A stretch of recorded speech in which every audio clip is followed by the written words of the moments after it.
Sammy Cahn wrote so many songs in the Frank Sinatra repertoire that he had the reputation of being Sinatra's personal lyricist.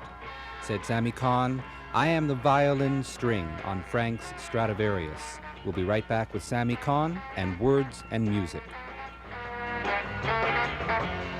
Sammy Cahn is with us, and in that introduction, I was saying that there were people who thought that you had, because of the number of Sammy Cahn songs in his repertoire, become Sinatra's personal lyricist. Well, I put a lot of words in his mouth, and that's not easy. He's actually, writing for Frank Sinatra is a marvelous, marvelous break in life, because he's one of the professionals who asks you to write a song and then sings it. Now, that seems like a very simple statement, but I've written songs for many people who've asked me to write songs for them and didn't sing the song I wrote. So when someone says to me, "Will you write me a song?" I say, "Yes, will you sing it?" And there are many, many singers I've written for who've asked me to write a song, and I brought them the song, and then they don't behave like Sinatra and or Crosby and or Como and or the great, great singers. They say, "Well, I didn't think you were going to write a song like that." Are they talking about they don't like the lyrics? They don't like the melody? No, I think they don't know what it is they wanted to begin with. If you were to ask me to write a song, I would listen very carefully to what you were asking me to do, because it's important to me to know what it is you want, assuming you know what you want. And if you know what you want, I will bring you what you want. But if you don't, then I'm in great trouble, is the point. But if I asked you to write me a song, I would trust you. And when you brought it, I would say, he knows more than I know, and I'd sing it. Well, it's a pity that you're not the world's greatest singer, because you and I could have a lot of great songs together. I could go to a vocal coach today. No, don't do No? that. Don't do it. Can we establish something about Sammy Cahn? Your name has gone through 4 changes in your 62 years of life. I would like to know why the name has gone, and I hope I get this correct, from Cohen, as in Myron, to Cahn, to Cone, as in Harry, Harry, yes. to Cahn, as in Gus, Yes. and to Cahn, as in Sammy. Why the changes? Well, when I was a very young boy, I discovered the movies. And I must tell you, in my one-man show, I tell my 62 years of life in 120 minutes. So I have to capsulize everything, just ram it into a very short narrative. And I say, at age 10, I discovered the movies. And in those movies, the old MGM movies, they had the ethnic comedians in those days. There was a Carl Dane, a Swedish comedian, and a Sammy Cahn, an ethnic Jewish comedian. And they had these 2 ethnic characters playing as a comedy team. And I was just starting to write songs, and there was this Sammy Cahn. I said, well, they're liable to think that these songs are his. Can you imagine songs like Niagara Falls, I'm Falling for You? I was afraid he would get credit for that. That wasn't one of your biggies, though. Oh, God. I've written some songs that are so terrible. When I look back, when young people come to me and ask me about their writing career, I say, don't ask anybody about your writing career. If you want to write, write. And don't listen to anyone, and no one's advice is meaningful. Actually, you just write. In any event, so I changed my name from Sammy Cahn, with a C-O-H-E-N, to Sammy Cahn, C-O-H-N, but it was still Cahn. Then I went K-O-H-N, it was still Cahn. And then I got the idea of going to Cahn, K-A-H-N, but then I discovered Gus Cahn. Now, Gus Cahn and I got our names so confused that when they made the picture of the life story of Gus Cahn, one day in the New York Times it said, tomorrow at 4 p.m., I'll see you in my dream, the love story of Mr. and Mrs. Sammy Cahn. So I changed my name from K-A-H-N to C-A-H-N. And then, the first time I was signed to do a film in Hollywood, it said, Sammy Cahn, signed at Columbia Pictures. And I kept getting letters for relief from the China War Relief Company. And I said to them, don't send me letters sending you relief, because I'm not taking care of the Jewish people yet. So I went to C-A-H-N, and finally Gus Caan paid me one of the great compliments. He says, Sammy, I guess you've arrived, because I've just received a letter addressed to Gus, C-A-H-N. Now, and along came Jimmy Cahn. He's got a spelling that's a new one on me, C-A-A-N. But his real name is K-A-H-N. Come on. It is. Jimmy Seriously, Cahn? yes, he was here. His real name, James Caan, the actor in Norman Jewison's Rollerball, Yeah, was K-A-H-N. Well, he's a charming, charming boy, and Yes. he came to my home in Hollywood, in Beverly Hills rather, and he's a marvelous boy. And I have a piano, and he plays the piano. And what do you think? You know what chutzpah? You know what chutzpah is? Yes. Chutzpah's cheek, gall, guts. He came to my home and he sat down on my piano. He said, "I want you to hear a song I wrote," and it wasn't by Billy Rose either. So I've had many name changes, and one of my favorite stories is Billy Wilder, the incredibly bright director, genius director. He said once, he said, any world that gave us Genghis, Ali, and Sammy can't be all bad. I like, there are so many wonderful things about you. I like the stories about somewhere between the half-hearted attempts at accounting school and ending up in the Catskills and being able to play a violin. You have said a line about your mother that may be the great line for all of us. You said, your mother was the kind of lady you could make a deal with. Yes, she was. And that's true. She was an incredible lady. My mother had this incredible radar. I could walk into a room facing my mother, and she'd say, how'd you get that spot on the back of your pants? Now, I would never have to turn around because there was a spot on the back of my pants. And so I learned at a very, very early age that she was a terribly bright and incredibly wise woman. Here's an immigrant lady, and I always respect my parents, and I have no sympathy or any kind of, what's the word, any kind of attitude about the young people who deal in this hate of parent. I think that's such an exercise in self-deceit. The simple fact that my mother and father came to America is enough for me to cherish them forever. People who couldn't speak a language or understand the language, to pick up and go to a strange country and to take their children and give them an education. My mother was incredible. She was a political creature as a woman who couldn't read or write. And so my mother insisted that I play the violin and my sisters to play the piano. Well, I didn't like the violin, and so I rebelled. And my mother said, I'll make a deal with you. That's what I meant. I said, okay, what's the deal? She says, if you will play the violin until the night of your bar mitzvah, if you'll give a violin solo that night, you can be finished. And that was the deal I made. And to show you what happens out of making deals, I mean, trying to accommodate a situation. The night of my bar mitzvah, there was a little orchestra playing there, a little 5-piece orchestra. And I'd never seen an orchestra playing at a party. I never went to a party much where they'd have an orchestra. And so at about 1 o'clock in the morning, my mother said to me, we have to pay the orchestra. This was an astonishing thing. Pay the orchestra? These 5 fellows who had more fun than anybody at the party get paid? She said, yes, they get paid. So we started to open all the envelopes. You understand about the envelopes? Yes. And I took $5 out of one envelope, $10 out of another, and I gathered $25 together, and I walked up to this orchestra leader. I looked at him with great, great amazement. He was getting paid for doing something that was so enjoyable. Getting paid for playing music. And so what happened was that I said to them, can I get to do some of this? And I joined this little orchestra. And that changed my whole life by making a deal with my mother. So if you're listening, make a deal with your mother.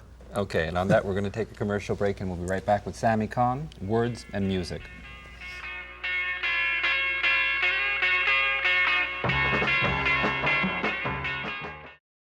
Sammy Cahn and his Words and Music are with us. I'd like to ask you about some of those days in Hollywood? Because one knows that you worked with men like Darryl F. Zanuck and Samuel Goldwyn. Have you got any Goldwynisms for us? I have actual some really, really authentic and personal. The first time I met Samuel Goldwyn was after I'd been fired, physically almost, by Harry Cohn, the famous or the infamous.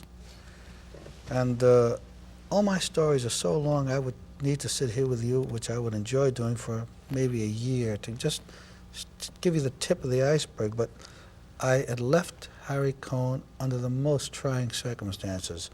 By trying, I mean thrown out of the studio, because he wouldn't give us a contract we'd asked for, which was again an accommodation. And this man had almost been a son to, for I think a $10,000 difference in a deal, threw us out of the studio. And so we were taken to the Goldwyn studios by an agent to meet Sam Goldwyn. And Sam Goldwyn sat at the desk, and alongside of the desk was this easy chair in which sat Frances Goldwyn. I'm not sure if there's a great woman behind a great man, but she was beside him. And so I was required to sing some songs I'd written for Sam Goldwyn. Now, I do a thing which is my trademark. When I'm going to sing a song to you, I take a stance, I sit down, I stand up right in front of you, and I will do this. I will take my hand, this hand will go back slowly, this hand will come up gently, and so will my head. Just as kind of a thing to get your attention. Not to sing, So I was going to sing the big hit that Jule Styne and I had written for Goldwyn. I went like this. It seems to me I've heard. I didn't get him to heard that song. He was under the desk shrieking with laughter. Now, I don't know if you can accommodate what I've told you. He was literally under the desk screaming. So I looked at Mrs. Goldwyn. She said, Sam, please, you're behaving badly. So I looked around at Jule Styne, and finally he composed himself. He got up back in the chair, and I got another introduction. He went, and he went under the chair again. He just couldn't accommodate the fact that I was singing a song to him. So I didn't know what to do. I finally sang the songs to Mrs. Goldwyn. Anyway, we got the job, and now we became quite friendly. And he did one of the most interesting things of all the men I've ever met in Hollywood. I believe that a creator is one of the most sensitive creatures in the world. And a creator is a fragile and gentle thing. And you must never say to a creator, I don't like that. There are many ways to say it, and he taught me a great lesson, did Mr. Goldwyn. We sang him a song after we were writing the score. He said, it's marvelous. It's marvelous. And we both became very, very exultant about it. It's marvelous. He said, but I just think, just a thought, he said, I think you could write a better song. Well, think of what he said. He said, it's marvelous, but you can write a better song. So I said, okay, that's fair. And Jule Styne and I went away, and we came back with another song. And he said, didn't I tell you? Isn't that infinitely better than that other song? Isn't it great? Aren't you happy I made you write another song? And now we're still getting very, very happy about this. He says, but, he says, I think that you could still write another song. So again, you know, and he said a very wise thing. He said, we have these two songs, do we not? I said, yes. Nothing will happen to these two songs. Here they are. That was fair. And we went away and we wrote a third song. We came back, he said, isn't that, and we said, well, now we're very happy. He said, but, I said, Mr. Goldwyn, this is the best song we can write. He said, that's the one I want. Now, but think of how marvelous a man he was. And this is my favorite Goldwynism. We were in a meeting of all the departments on the film, you know, the set designer, the costume designer, whoever, and he had told this writer to do something with the script. And we came back the next day, and now he turns to the writer and he starts to castigate the writer because he said he did something he wasn't supposed to do. But the writer said, Mr. Goldwyn, I did exactly what you told me to do. And he looked around the room, and I, being Sammy Cahn, said, "Yes, Mr. Goldwyn. It's exactly what you told him to do. I heard you tell him to do that, exactly, and he did that." And Goldwyn says to him, "I'm sorry." He says, "And it's a great man who is always sorry."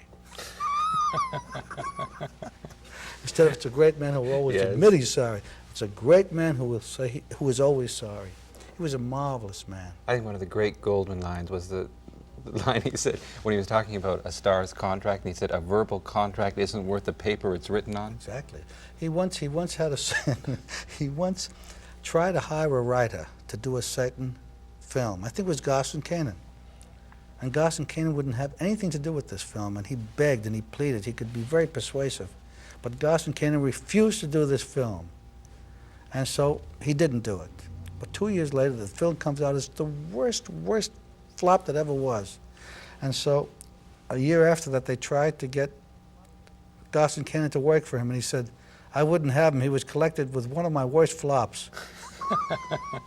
When you were working at Metro, when you were working with Mario Lanza and doing things like Be My Love, and there was what used to be called the Freed unit, and Joe Pasternak had his unit, and the Pasternak and Freed were always feuding over who was #1. Was Louis B. Mayer still at Metro then? Yes, yes. What'd you think of him?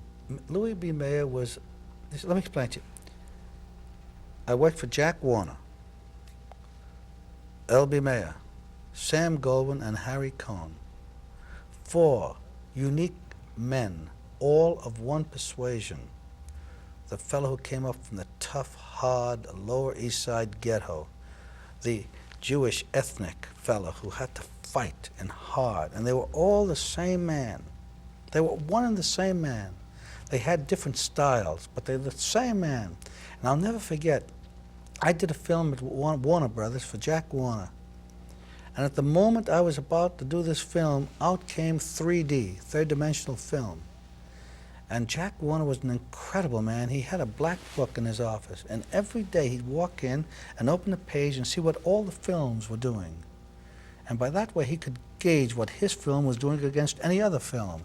And all of a sudden, he sees a film called Buona Devil. It's taking in all the money, and all the other studios are doing zero business. He pulled the brake on the studio, the entire studio, he brought it to a halt. And his was the first 3D film out after Buona Devil. Was called The House of Wax. The one behind him was Harry Cohn, who did a Western in 3D. The last one out was Metro. They did Kiss Me Kate in 3D, and by the time they came out with it, 3D was finished. And they used to have a marvelous saying in Hollywood, MGM can take a picture when it's topical, and by the time they make it, it's typical. We have to take a commercial break on that. We'll be right back with Sammy Cahn and his words and music.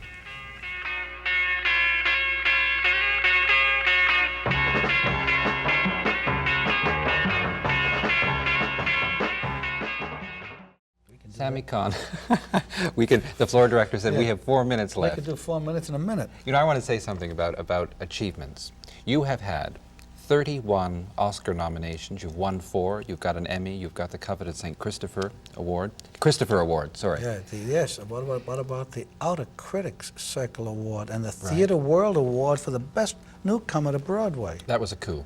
But I'll tell you my personal achievement award. The greatest entertainer I ever saw in my life was a man called James Barton. If there was a decathlon for performing, you know, singing, dancing, acting, miming, monologuing, James Barton would win going away. And when I go out on the stage, I try to mimic and emulate all the great performers I've seen in my life. I'm not egomaniacal about Sammy Cahn, the songwriter, but I am egomaniacal about Sammy Cahn, the performer. The best bad singer in the world, in the world. They say. But totally. But I walk out on the stage with such joy and such affection. I walk on the stage happily and I leave reluctantly. And one day, I keep the dressing room to the door to the dressing room open. As a rule, anybody wants to come backstage, please do, because that's the only reason I do this. And one day a lady walked in and says, "Mr. Cahn?" She said, "Yes." She says, "I'm Mrs. Jim Barton." I said, "You aren't." She said, "Yes, I am, and I've brought you a gift." And she gave me this little gold St. Genesis medal. He was the patron saint of the performer. I said, "This was Jim Barton's, and I know he would like for you to have it." And that is, to me, my greatest award. The James Barton little medal it's just the most incredible period of my life. I cannot tell you. I have probably one of the most beautiful homes in Beverly Hills. Life has been very good to me. And I have all the comforts. And here I am in Toronto. I'm going to Peoria, Kalamazoo. I'm living in little motel rooms. But I wouldn't miss it for an instant. And if you saw my home, you would have me committed. And I only do it because every night at the theater, last night at the Hamilton Place when we opened, this lovely little old lady started a standing ovation. And I hired 2 little old ladies. No, but this lady jumped up, and that's why I do it. The first time I come out and do my one-man show with these very talented people I have, and this most incredible pianist, the first time I do it, and they don't beat their hands, I will go back to Beverly Hills. You know, you work with 7 composers in your career, but you're working with Paul Anka now. What are you doing with Paul Anka? Well, Paul Anka is my son on the road.